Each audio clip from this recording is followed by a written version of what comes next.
Trey Lance was throwing today, everybody. 49er fans, where were you when Trey Lance threw the ball today? It was magnificent. I hope you saw it. We're going to show it to you next on the 49ers Roundtable.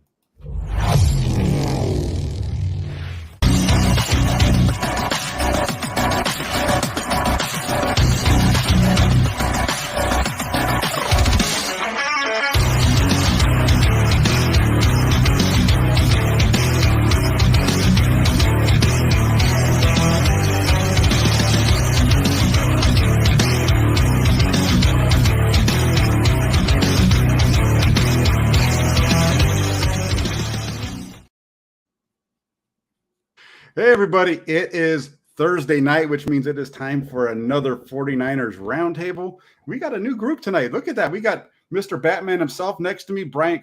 I'll even wear my shirt to make sure that I in his honor.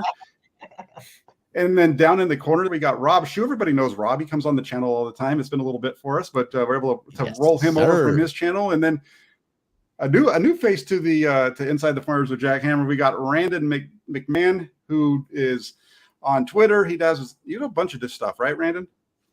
Yeah, I do a little bit of hockey, do a little football. I'm Wednesday, Thursday usually with Rob on Between Two Beards. So I'm a little bit everywhere. I'm an enigma, and I'm gonna be that tonight.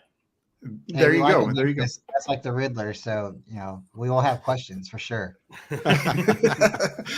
Well, let's get into it, because right around 12 o'clock, I guess it was, the internet started to melt, and it was Trey Lance, a throw of Trey Lance. I think it looks like they're in Texas, and he throws a pass, and it's beautiful. It's slow motion, and the ball's just a really tight spiral. It looks like all we needed was John Facenda from the old NFL Films days narrating, Trey Lance with the throw over the middle or whatever, something like that. I mean, it would have just been spectacular. It was good in its own right. But here, you know what?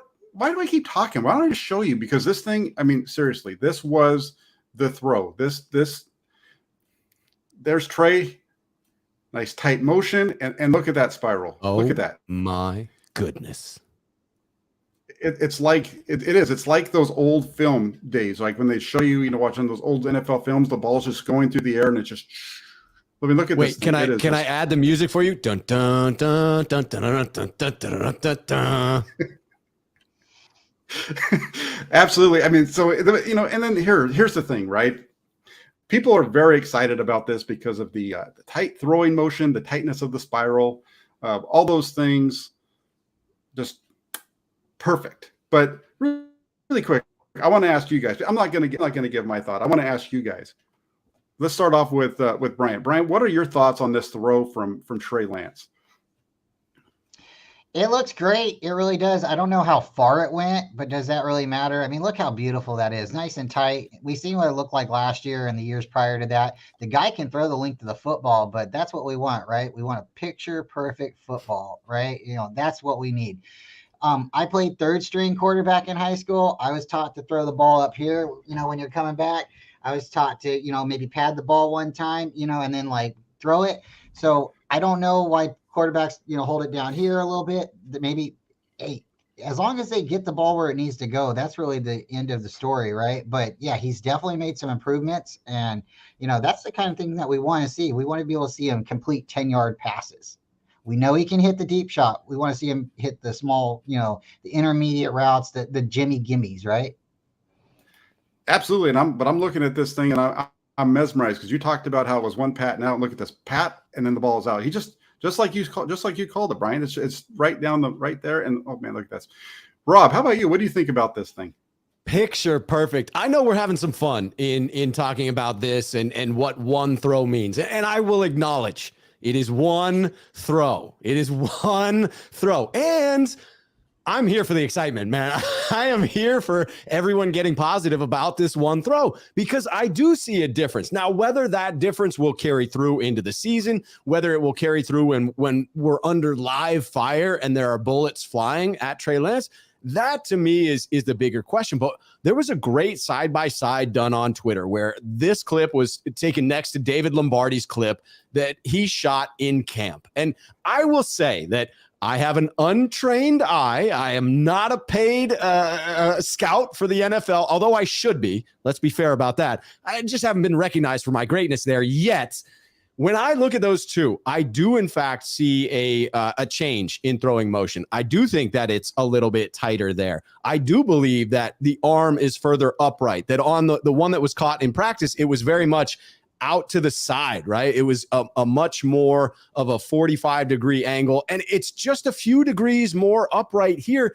But in throwing mechanics, and Jack, I hope you can speak to this, I do think that those little tweaks mean a great deal, especially in getting the ball out quicker, to the point that Bryant was making about needing to hit those shorter passes. If Trey can consistently hit those and take advantage of that big cannon arm that he has, now you're potentially unlocking why the Niners moved up to 3. So I'm legitimately excited about this one throw, while acknowledging it is in fact just one throw.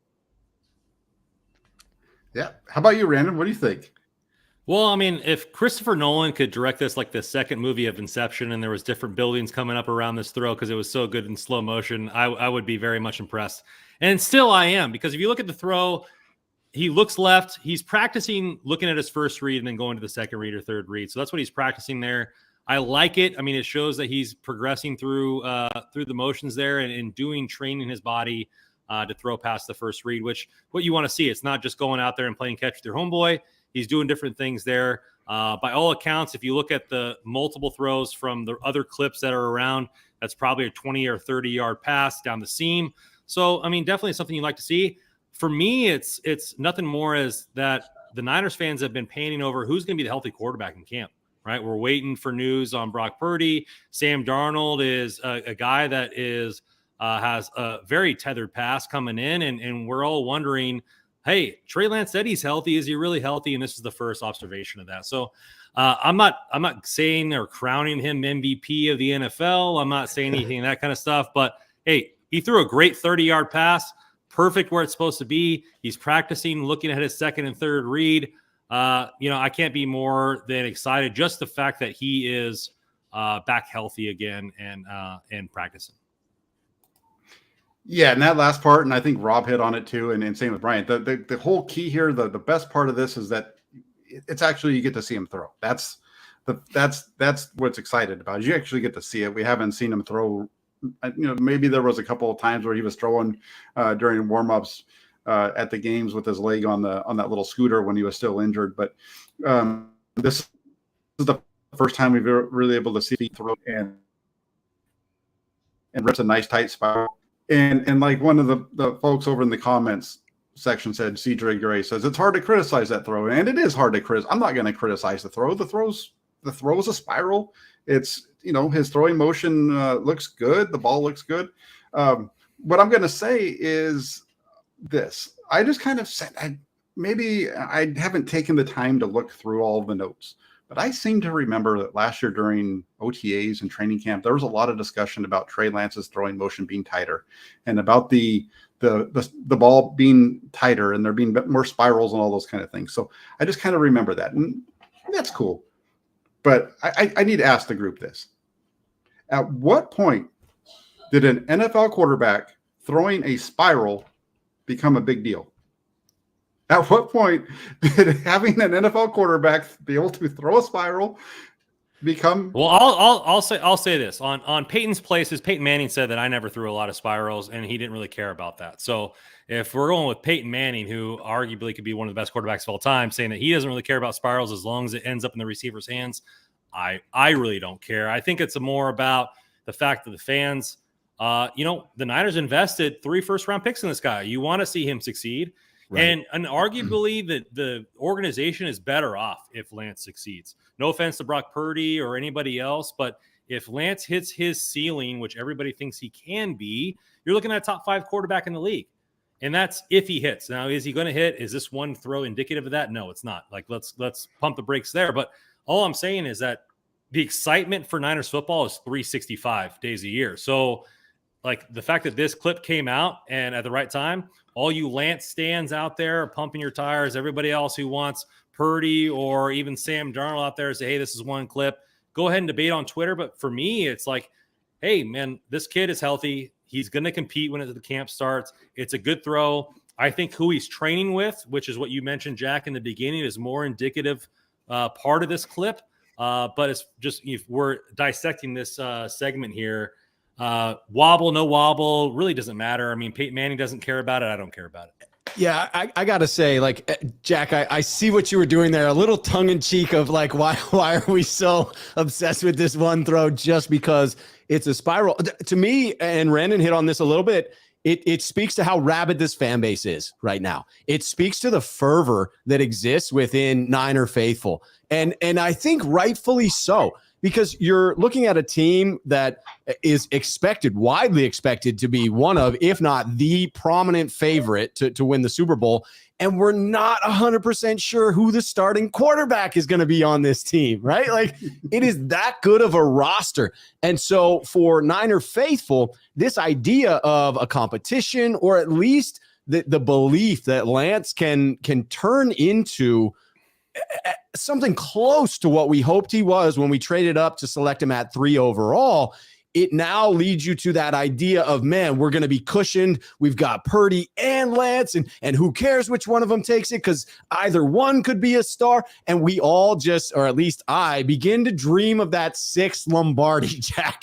And when I start to see that shiny metal object up here in my head in the Niners trophy case, I go a little crazy. So I understand how everyone on Twitter lost their marbles about this one. It's a pretty throw. There's not much to critique. How about you, Brian? I wish there was more to see. I really do. Yeah, you see the ball, in the spiral. You see Lance's face and him looking to the left and then, going to the right. Okay, that's great. But what else is missing? Like the follow through, him standing there. So, I mean, like, he broke his middle finger because of the way he was throwing the ball, right? Maybe the pass rush got pushed into him, but the way, like he did like a double dip down, like where he's like taking a second dip with his chip or something. And you guys, maybe it's not the same thing, but you guys have seen his throw. It's like, and like, what are you doing? Like writing your name in the air or something? I don't know. Like some quarterbacks, they throw the ball and then that's it. You see their hand drop down and that's it. They're not moving it around and everything. So I don't get it. I would like to see more of it. And I think it's really, I think you guys all put it out there, like one throw, and there's nothing more to see. So yeah, it's great. It's a hot clip. Love to see it. I want to see the guy succeed, but why aren't we seeing anything other than just the throw? Why aren't we seeing a little bit more of, again, the follow through? We saw him stretching on the ground with Patrick Mahomes throwing. That's what we saw. No, spirit fingers, get them out there. It's a good throw, and I don't want people to think that I don't think it's a good throw. It's a good throw. I'm just kind of being a little facetious here because it was one throw, and the guy was the number 3 pick in the draft, so you kind of expect him to be able to throw a spiral, and you expect him to be able to look good when there's nobody around him and he's throwing in shorts and a t-shirt. At least, maybe I'm just the old stubborn old fart, right? I guess, and that I've watched the play in the NFL, and it is what it is. I like it, and I do agree. Brandon, I agree with you. Rob, I agree with you. In terms of, it's good to see that he's healthy. That for me,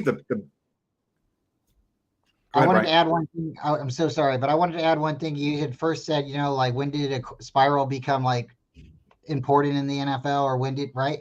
And I would have to go back and say like Dan Marino, because when Dan Marino came in, he looked great, right? It was great, right? He was supposed to beat Joe Montana, the Super Bowl winner, right? And we know what happened there.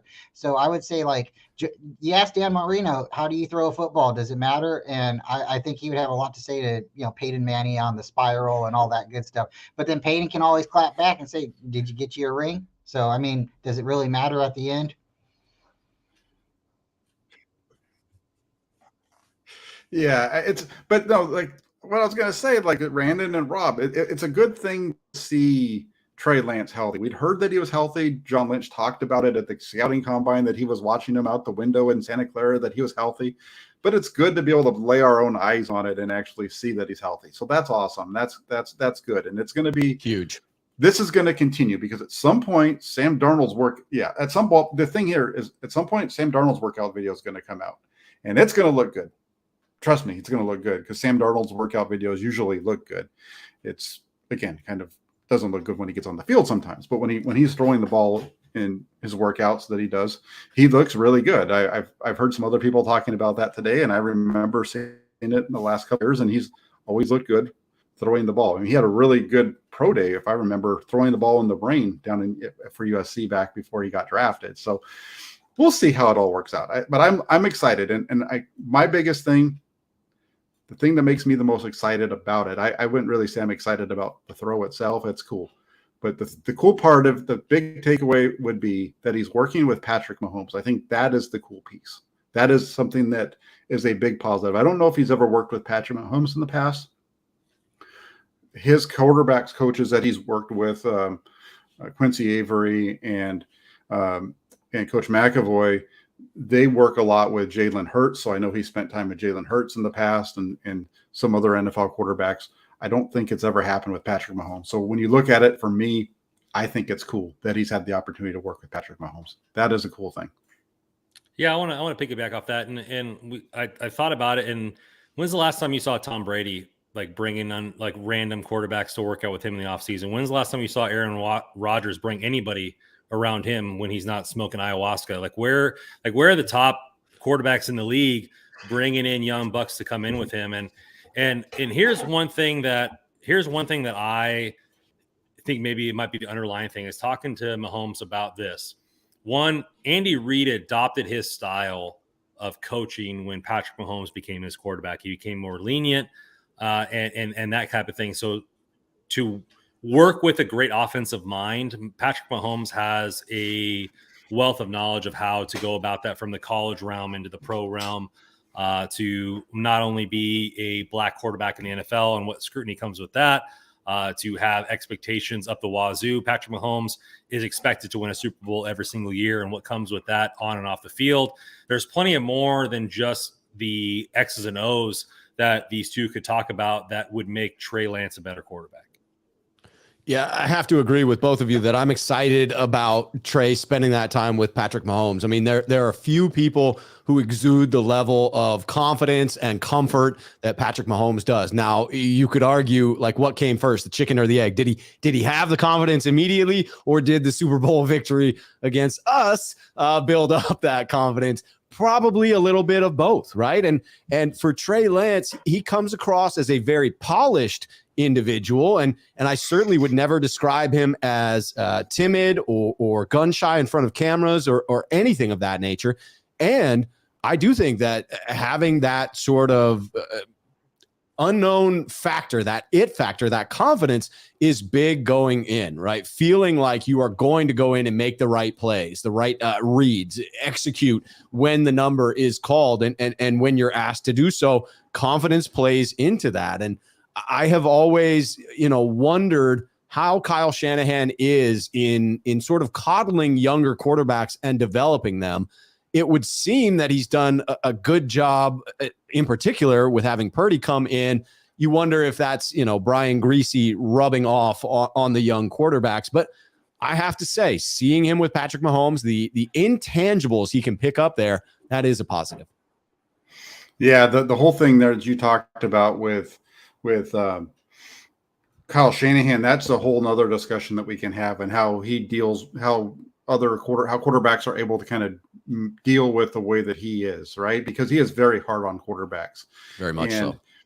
I don't think it's a bad thing. I just think that it takes a certain type of person to be able to thrive in that situation. I think all of the experience that Brock Purdy had coming in helps him to manage his way through that a little bit more than maybe Trey Lance. But we haven't seen enough. So maybe Lance, when it's all said and done, if he's able to pull it together this year, maybe he'll show that he is able to handle it. So it's an interesting one. I do want to hit up this comment over here really quick from Eric Solly, who says, Jack, someone earlier was talking about how he keeps the nose of the ball down still. Wondering if you could explain what he meant to me. And I'm not sure exactly what that means, but here's what I'll tell you. I don't think that keeping the nose of the ball down is a bad thing.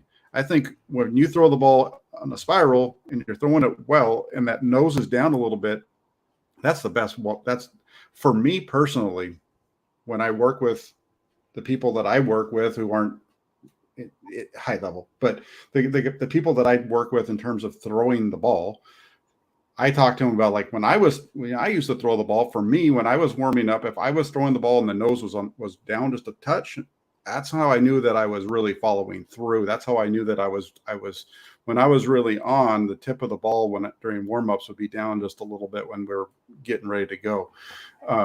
And so I don't think it's a bad thing. And I don't know if they were talking about it as being a bad thing. But when you're throwing the ball, for me, when that front tip of the ball is down, it's because you're really following through. You're getting that full extension of your arm, and you're getting the pronation of the wrist, and all of that motion together is bringing the tip down. Now, when you're throwing the ball further, obviously it's going to go like this. But when you're just zipping it from point A to point B, and you don't really have the point in the air under it, if you can throw the ball like he did right there, and that tip is down just a little bit, that's the preferred way as far as I'm concerned. When that tip of that ball starts to get up, that's when you start to get worried, because that's when you're not following through all the way. And that's when you start getting those balls over the middle that get tipped and intercepted, all that kind of stuff. So you really, for me, if you can get the tip down, that's the best thing. And it really comes from following all the way through in your motion. And I don't care, really quick, and getting the quarterback mechanics, that wasn't our topic here, but I've heard people talk about him getting up over the top more, all these other types of things. Or a tight motion is good because it gets the ball out of his hand quicker. But realistically, it really doesn't matter when you, as long as your throwing motion is consistent, so that you're throwing the ball from the same point every time. That's where your accuracy comes from. Accuracy comes from when you throw it, you're getting the ball out at the same point. You're not throwing, sometimes, it's not coming out back here. It's not coming out back here. It's not coming out, it's coming out at the same point in the throw every time. So when people talk about arm slots and all that kind of stuff, Jack, for the over the top. You can correct me if I'm wrong. A lot more important stuff is about the lower half, like the way he's getting set, the way the feet stand, the way he's delivering his hips, all are more important than the arm slot, because it's just about where the release point is happening. Is what you're getting at, correct? Yeah, exactly. As long as you're getting your release point in your throwing motion, it's not necessarily, and I'm not saying like here. It's like, because the throw comes towards the end of the motion, right? Like out here, right? So if you're getting rid of the ball kind of out here every time, that's how you know where it's going to the right spot. And you're right. The feet, it all starts with the feet. We talk about this in so many, we keep talking about the arm. Kyle Shanahan talks about this too. Bill Walsh talked about it all the time back in his day. It's all about the feet. And I had a coach when I was in junior college who was at one point played football in the NFL for the Chargers, and he was an offensive line coach. But he would talk. It's always stuck with me. But he always said, "There's a reason that it's called football. And it's because you play with your feet." That's interesting.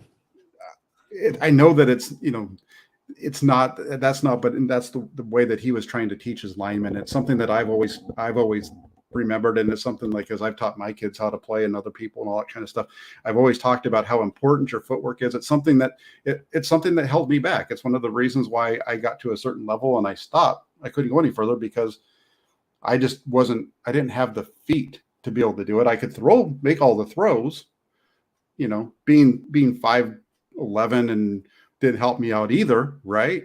But not being quick enough. That's when you lose it. And I'm just shocked that you didn't have the feet, Jack, because I've seen you do that hammer dance, that shuffle side to side, and that's some quick steps that I'm seeing there. And so I gotta say, a little surprised that you didn't have the footwork. Well, yeah, I know. I totally get it. And it's like, I'm a big fan of Queen. And so I got the Freddie Mercury moves down too. We won't hit that tonight, but between the Freddie Mercury kick, I got that. Woo! I got that. And then I can do the hammer dance. You want to have some good dancing, just let me know. We'll put some music on. I'll dance. I'll show you guys what it's all about. One of these roundtables, it'll just be a dance party. But to your point of throwing motion does not matter. It is about being repeatable, to be on target, right? To have that accuracy. I mean, you talked about the Chargers. That's a great example of another quarterback in Phillip Rivers, right? Looks like he's shot putting the football, and yet he does it consistently all the time and was a very accurate quarterback. So yeah, I agree that focus on the lower half, much more important. And you really can't see that in that video, to Brian's point earlier, that we're missing some things in that video. I still get excited by the video, even though it's foolish to do so, but I acknowledge that it's foolish for me to be excited. Yeah. Well, And it's not foolish Luke's over here. It's you being a fan, you being, pro, and you don't have to be negative to be excited about Trey. You could be, hey, we want the best guy out there. And if Trey comes into camp and he's the best guy, that's what we want. Absolutely. Yeah, and Luke's a good guy over here. He's been following the Press Democrat forever, and he's following the 49ers for a long time. And he says Bill Walsh used to show Steve Young game film of his own footwork. Only the feet were displayed. Steve could always tell which throws were completed just by looking at the footwork. And if you even today, when Steve Young talks, he talks about the rhythmic motion of playing quarterback in Bill Walsh's offense, and that it's boom, boom, boom, 1, 2, 3, and each time you moved your feet, it was going to a receiver and the ball coming out and all that kind of stuff, and how the timing worked with all that. And it's interesting because we're talking about this right now with Trey Lance, but I don't know if you guys heard the interview that Brock Purdy did down in Arizona at the end of last week. This is what he talked about as well, that he needs to get better with the footwork. It was one area that he put out there was, he needs to get better with the footwork. He needs to get better with the timing and all those kind of things. So it's not just Trey Lance, it's all the quarterbacks. And it's an interesting topic. It is. And I would say, like, if Brock Purdy can improve upon what he showed us in year one, I am all for that, because it was a pretty impressive freaking run. Yeah, and I'm just saying it's just interesting with the footwork and all that kind of stuff. So quarterbacks, it's going to be the topic. We're going to be talking about quarterbacks till the cows come home. It's the one spot with the 49ers. That's the only question, I think, really, when you get into the roster. But we got a little bit of time left. I want to hit on a couple of other things, though, before we have to finish this show. We got about 20 minutes left. So this guy's been a topic lately. Danny Gray. Look at his numbers. He had one catch during his rookie season. The 49ers took him, I think, in the third round last year it was. Speedy receiver out of SMU. We look at him for 2023. The over-under, 10 catches. Let's go ahead and we'll start off with you, Bryant. Is he going to be over or under? It doesn't really matter who's quarterback. I will say he gets at least 6 catches. So I'm going to say he's under 10. Under 10. Okay. I'll say he's a good 6.5. I'm going to take the over on this. Like, I know there are a lot of things working against him. If Brock Purdy is the quarterback, right, it didn't seem like the perfect pairing there, although you would expect more time in the system together, more time practicing in the preseason. If there is the ability for Brock to be throwing in the preseason, all of those things bode well for him to take that next step. And there is the distinct possibility that Lance is starting a few games to begin this season. And if so, it does feel like that pairing in drafting Danny Gray and those wheels and that speed went pretty perfectly with Trey Lance. The other thing working against him, unfortunately, is Kyle Shanahan and his tendency to be fairly hard. You mentioned him being hard on quarterbacks. Man, if there's one position he's harder on, it is young wide receivers, because that's what he used to play. So I think in his mind, he feels entitled to be hard on players, because he was that lanky wide receiver who didn't have the physical gifts, that needed to be all over technique in order to contribute. I would say, though, that from what I've seen of Danny Gray, that I have faith that he will pull through this year, that we will see a little bit more of him. I don't think it's going to be a huge number of catches, but I'm going over 10. Over 10. Okay. Yeah. Over. So we got Brent under, you're over. I would say over as well. I just think the fact that you're looking at 17 games, the fact that maybe he gets 0.8 catches per game is a pretty low bar. But I mean, you're looking at, this is all dependent on him. As Van the Man says in the chat, no block, no rock. SMU was a pretty wide open offense. He was largely predicated on getting the ball downfield. And when you're in college, especially and not in a great conference, you can use your 4.3 speed to beat almost anybody. But in the NFL, that's not the case. And so you're gonna have to earn your playing time with pass protection and run blocking. And Jennings learned that. Ayuk learned that. And now you talk about Ayuk's Instagram live interview or whatever with Brad. he said his number one play of the year was his blocking. And so like he takes pride in it now. And I think that's going to have to be a precedent for Gray. I'm going to ask you, are we back there? I'm going to ask you, Jack, a question. Do you think that this number sways depending on who the quarterback is for the start of the season? Yeah, and that's a really good question. I'm glad you mentioned it. Somebody else over in the comments section mentioned it as well. I don't think so. I understand the thought process about if Trey Lance is in there, he's going to be a bigger part of it. And I understand why they're saying that, but I really don't. I think that Brandon Ayuk and Deebo Samuel are the top two. And I do not see Danny Gray taking over Juwan Jennings' spot.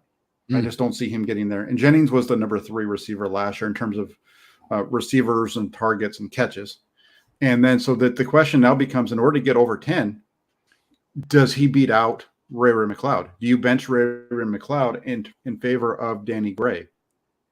And I don't think so. So I'm going to say under here. And in terms of your question, Brandon, I don't think it matters whether it's Trey Lance or Brock Purdy, because we actually saw Danny Gray play more as the season went on last year, and that was with Trey Lance or with Brock Purdy anyway. You saw him start to get more and more reps as the season went along. It was just a matter of, I don't think he was right where Kyle Shanahan wanted him at the start of the year.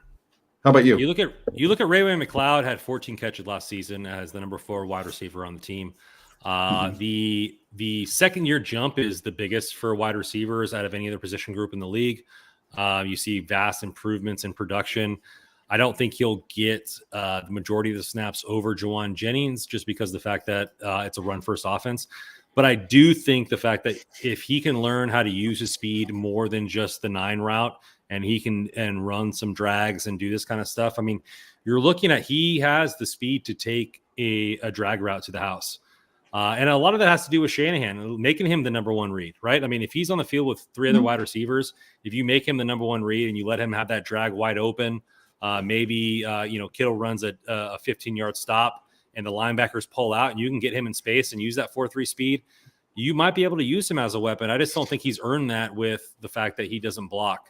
He didn't block in college. He didn't block in the preseason. And Jack, you were there obviously in camp, so maybe you could speak more to that. But I just think that he has to learn to be more physical at the line of scrimmage, shed the DB, because right now he's just a distraction, and cornerbacks know that. So I think he has to add weapons to his toolbox and take advantage of the opportunities if he gets them next season. It's interesting that you talk about, running the drags and all those kind of things, because that was something that was posted to Danny Gray during the season in the locker room. One of the reporters was asking him about this, and he was saying, I have no problem going across the middle, running those drag route or those crossing routes, those little underneath routes and all that kind of stuff. I can do all those things too. So it's going to be interesting to see where he comes out. I think that they're in a position right now. You didn't have Deebo Samuel for a little bit last year. You're going to see more targets go to him. Those top 2 guys are going to take most of them. Jennings is going to get his. So kind of what's left over, that's Danny Gray. But Jennings is gone after this year. Raymond McCloud's gone after this year. Danny Gray becomes number 3 after this year. I just think in 2022, you're going to see him it's going to be another building year for him.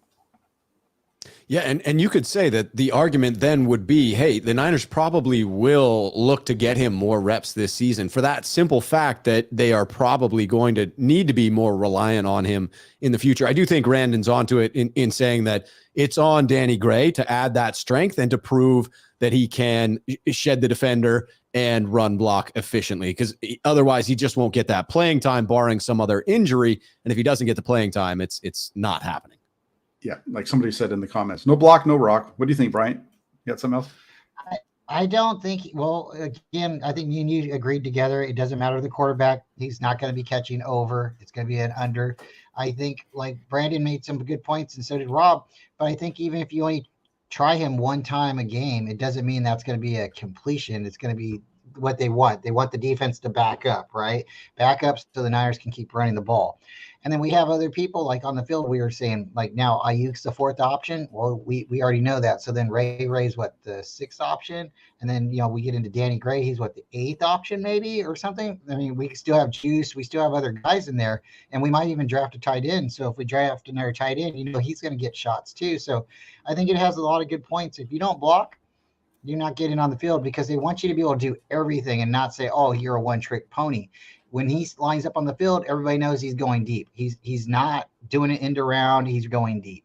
He's not going out, for a slant. He's not doing that. He's going deep every time. And I have a question for the group here. I have a question for the group here with Danny Gray. Often in sports, these guys are all the top of their class in every spot where they go up, right? That's why they make it to the NFL. But then you're in the NFL, and Fred Warner talked about it on a different podcast. He said it's one thing in the NFL, but then it's a different thing being the top 1% in the NFL. And so adding tools to your tool belt, I think a tool to his tool belt that he could do is be a kick returner and a punt returner, which he didn't do a lot of. It could find his ways to be on the field. It could earn him more reps in special teams, which would allow him the chance to maybe burst a run or a deep threat there. Ray McLeod only has, I think it's this last year, right? Like if this is his last year on the roster. So for the 3rd and 4th year of Danny Gray's contract, he could be the premier kick and punt returner. So I think that there's opportunity there for him to add a tool to his tool belt and assert himself in a different part of the roster. That's a good point because they have been utilizing him. He hasn't been playing in that role, but when they come out, he is the other guy that's out there getting the kicks during warmups and those kind of things. So he's the backup kick returner right now. So that's a good point. Yeah, absolutely. And if he can show value for himself like that, that's absolutely going to help him get that playing time. Absolutely. And look, guys, we changed Randall Riley. We changed his mind. he was saying that he was going to go over. We did such a good job of explaining what was happening that we changed his mind and we got him to go with the under. So Randall, you're welcome. Well, apparently he didn't listen to me. So nor I. Well, and then really quick, because I need to put this one up here if I can find it again, because we have Bryant on here, and I know we didn't talk about this as a topic, but if there's one thing that we know about Bryant, it's that he loves kickers. And Red Eye put this up here. He says, Niners got to take Jake Moody. Niners trade down in round 4, take Moody before the Lions, who don't have a 4th round pick. Draft has a run of kickers this season. So there you go, Bryant. Jake Moody, kickering for the 49ers in 2023. I would like to see it happen, especially if we don't bring Robbie Gould back. I think right now with the acquisition of Zane Gonzalez, that's like we don't know what's going to happen. But why do we sign a kicker that exploded his groin last year? Because we're not paying for him. That's why, right? It's just a leg camp, a camp leg. So right now, I think the Niners are seeing who else they can possibly get before draft or after draft, and Robbie's still out there, they might work a deal. But that's me holding out. And again, I'm not going to delete my Robbie Gould jersey in my shopping cart right now. But, if he doesn't come back to the Niners, I might not be picking that, So I might have to go with Mitch Wisnowski on that. But I like Jake Moody. He does have the long kick right now potentially in the draft. But just because you have the longest kick doesn't mean you're going to be, that guy. And it doesn't mean that that's what we necessarily need. I know a lot of people give Robbie Gould a crack. They give him a knock a little bit because he doesn't kick into the. Well, I think when you don't get the end zone, special teams has an opportunity to try to pin somebody down in the 1, the 5, or the 10. Now, forget I said anything when they got to the 40 and we don't tackle anything. You have to tackle, and that's very important. So, like you were saying about Danny Gray, him coming out there playing on special teams. Somebody like Mostert being on so many different teams and then being able to play on special teams and making like almost a career out of it for a period of time. So I am a big special teams guy. I like to joke and tell people special teams win championships. You have your defense and your offense, but they have to be a special team, right? So somewhere in between, right? But Jake Moody's great. The guy from Georgia's great. North Carolina, Auburn, the guy from Clemson, Alabama. We got a guy, his name's Ryland. He looks really good. Will Riker looks really good. And then you're not even talking about my favorite guy there, Bryant. Uh-oh. You're the special teams guru. There's You're a not even lot- talking there's a about my lot to favorite talk about, guy. but I'm just saying. The guy from Syracuse, Favorite Schmidt, right Pepper? there. Andre Schmidt.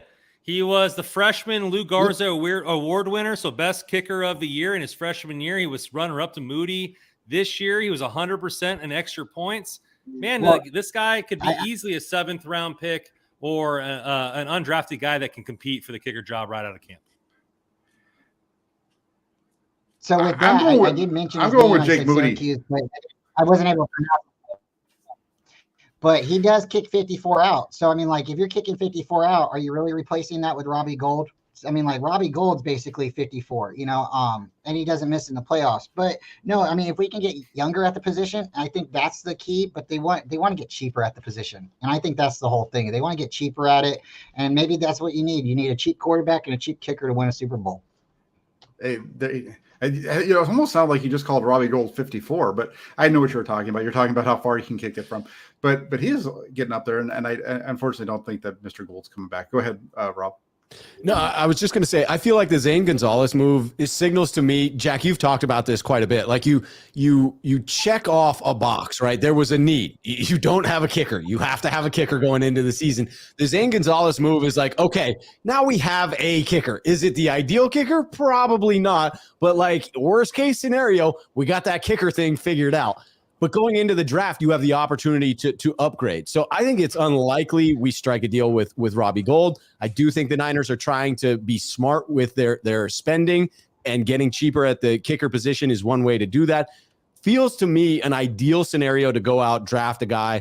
I'm a big fan of Moody. That, to me, the connection with Michigan and Harbaugh is just too picture perfect for me. I love the idea of drafting a kicker end of the 4th, into the 5th round, somewhere around there, and then allowing for the competition. Yeah, I'm okay taking a kicker in the 3rd round. The last time the Flyers won the Super Bowl, they had just drafted a kicker in the 3rd round. Doug Bryan was their kicker. So if they kick, maybe that's what they need to do. Maybe they need to get a kicker in the 3rd round. Maybe that's the key. Maybe that's the magic sauce, as Bryant said, in terms of getting the Super Bowl. So no more wins. running backs in the 3rd round, just continuous kickers in the 3rd round. There you go. See, they've been doing whatever wrong. They've been We doing got it wrong the whole 99, time. 101, and 102. We got 99, 101, and 102. And I've done a couple of mock drafts, and I take them at 101. They say it's not a good grade. I get C's because I'm taking him that high. But when I try to take him in the 7th or the 5th round, he's not there. So yeah, I think Jake Moody will be going at least in the 4th round. I wouldn't be upset if the Niners took a kicker instead of a running back with the 3rd comp pick. Third round running back. I mean, how many times have we heard that? So if they say kicker, I wouldn't be mad, but they took a punter at 4th. One thing, Bryant, though, I mean, I forget who I saw this on Twitter. The last 17 kickers drafted before the 4th round, only one signed a second contract with the team that drafted them. So the other 16 didn't work out. So not a high position to draft in that high. So we'll see. And where I would say anything about that would be like, look at Sebastian Janikowski. Look at the longevity of him being on the Raiders. He was Mr. Raider. Al Davis looked down the Let's look at the best kicker of a generation and draft. compare everybody to him. Come on, Brian. Well, he was taken first round overall, right? Sometimes when you do take a kicker, you roll the dice. And the Raiders, they were like, hey, who's the fastest player out there? Oh, and he's a kicker. So that's why they got Sebastian. But I don't know about you guys, but I always liked Sebastian Janikowski. You know the joke, right? I the Raiders. I like Sebastian Janikowski.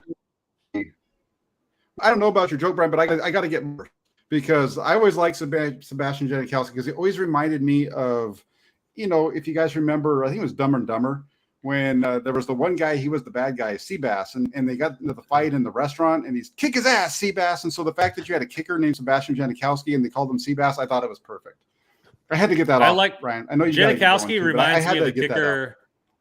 Yeah, Janikowski reminds me of the kicker on the replacements when he's like smoking a cigarette on the field, and he's like, "Just hold the ball, kick the bloody piss out of it." That's kind of that's what Janikowski reminds me. That's right, with the body type of one of those like Russian nesting dolls, right? But he can kick the heck out of that thing. Brian, you have to head out, right? You got another show you got to jump over to.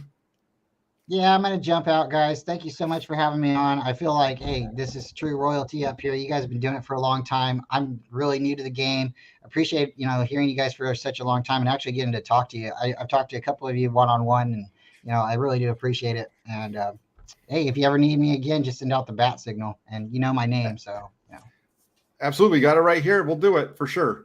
Have a good night, Brian. It was great to get the thanks, chance guys. to talk to you. Appreciate you. And I'll see you guys around. Great All right, to see you, take care. Bryant. All right. Go Niners. Let's hit one more topic if you guys can hang out for. You guys got Yeah. time for one more topic? Let's All right. do it, That's man. good. I know we've been talking about. We did. Go ahead. I was just gonna say we're in a back-to-back, man. We are still going. This is overtime. Let's get it.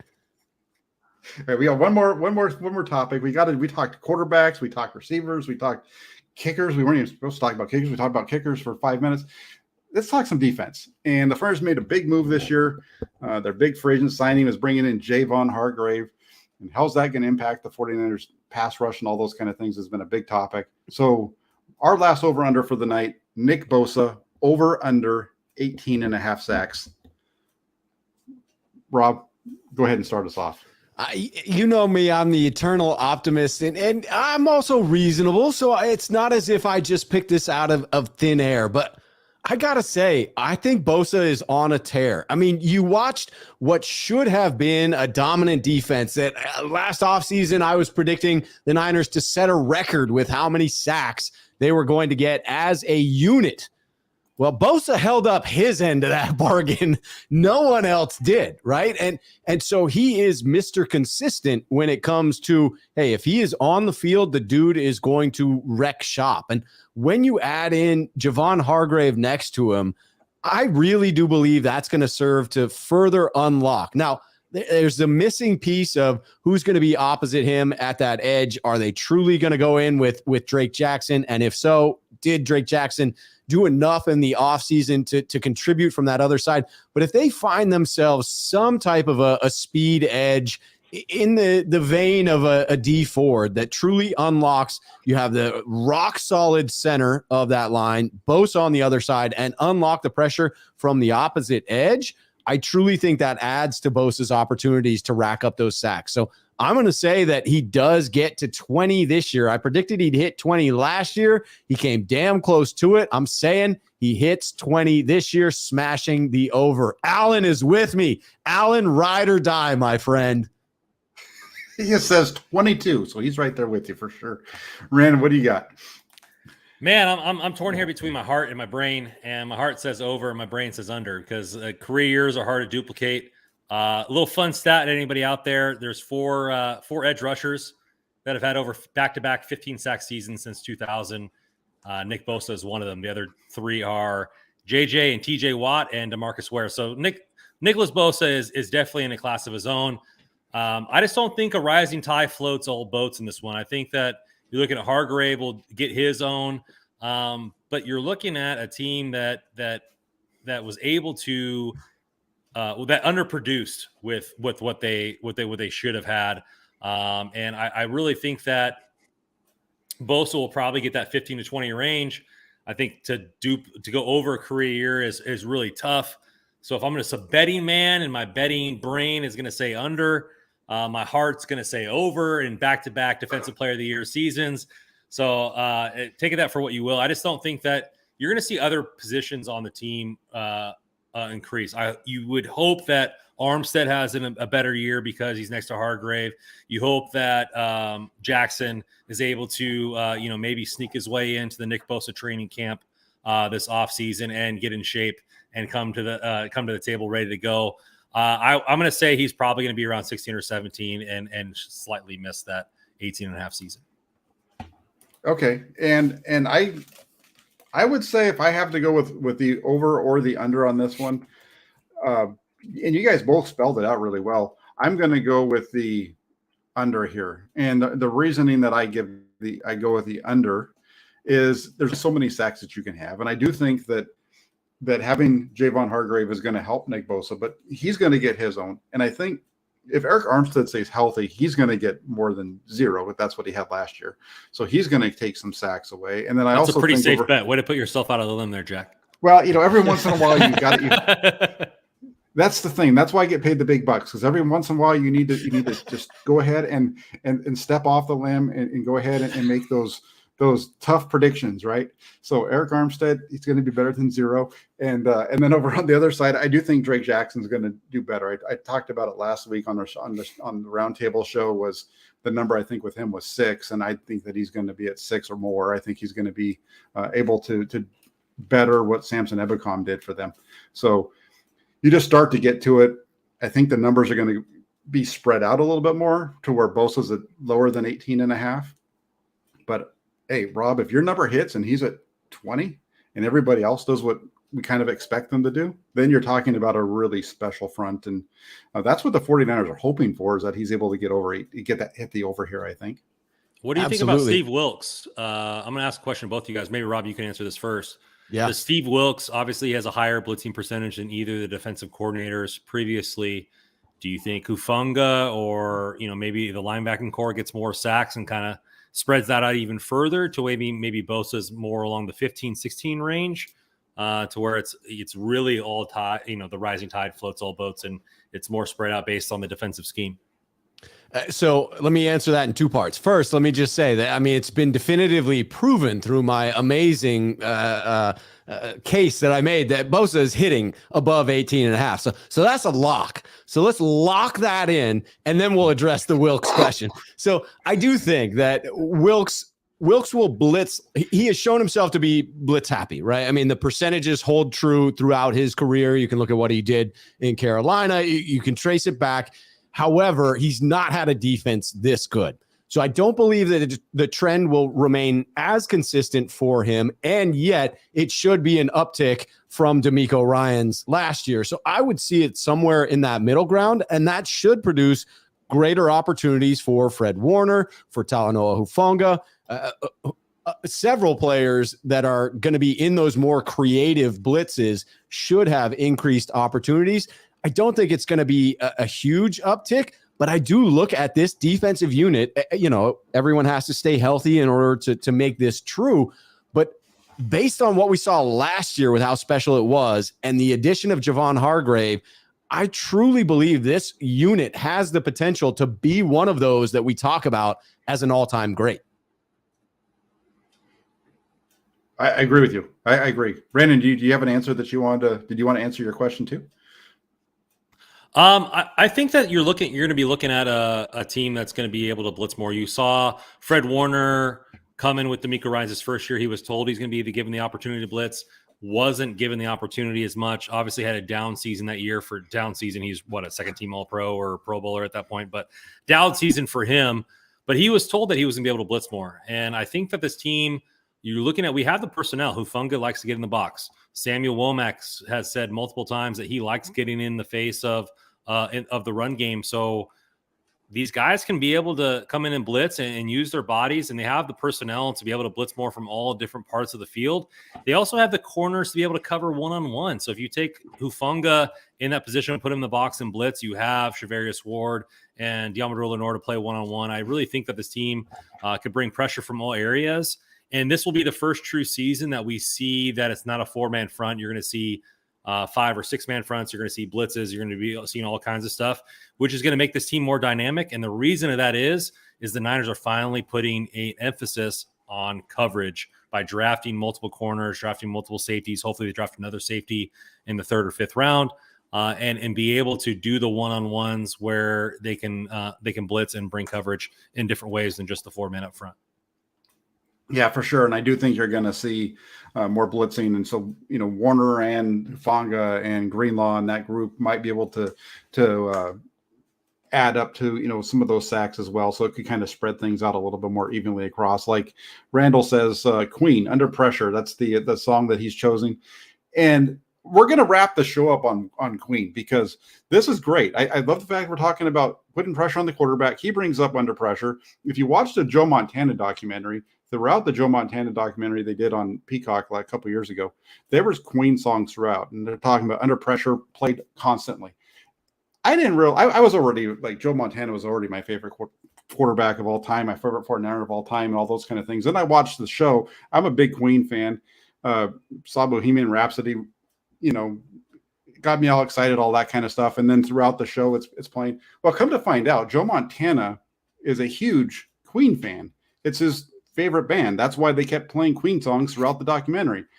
And it just so happens that what makes Joe Montana even cooler, not only is he a Queen fan, but if he had to pick one song, the one song that Joe Montana would pick from Queen, according to his kids, Fat Bottom Girls. Because, hey, as everybody knows, they make the rock and world go round. So there you have it. It doesn't get any better than Joe Montana, Queen, Under Pressure, Nick Bosa, Trey Lance making the throw today. They got everybody excited and fired up for the offseason. And here's the other thing. We're only like a month away from these guys actually hitting the field and me being able to go out there and tell you guys what's happening. So it's going to be a lot of fun. Randon, we got to get you back on. This was fun. I watch you with Rob on Rob's channel, and I've always enjoyed your takes. So to get you on here is awesome. And then Rob, I appreciate you letting this guy come on my channel because you guys were busy over on your show and you popped over here with me last minute. I reached out to you guys. You guys are fantastic. Hey man, this was a blast. Absolutely love being on the channel every single time, Jack. Yeah, when Rob lets me out of my cage, I'll be glad to come back on. Rob, you got to be nicer. I mean, come on. Apparently, I'm a pretty crappy co-host. But hey, guys, like I said, I appreciate you coming on. Everybody that's watching, I appreciate you guys for tuning in tonight.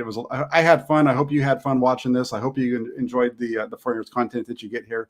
Inside the 4Years with Jack Hammer, that's the channel. Keep it locked in here. Like somebody else said, make sure you hit that like button. Also hit the subscribe button, hit the bell notification. The biggest thing is tell your friends and your family about the channel and start watching it more often because that would be really nice.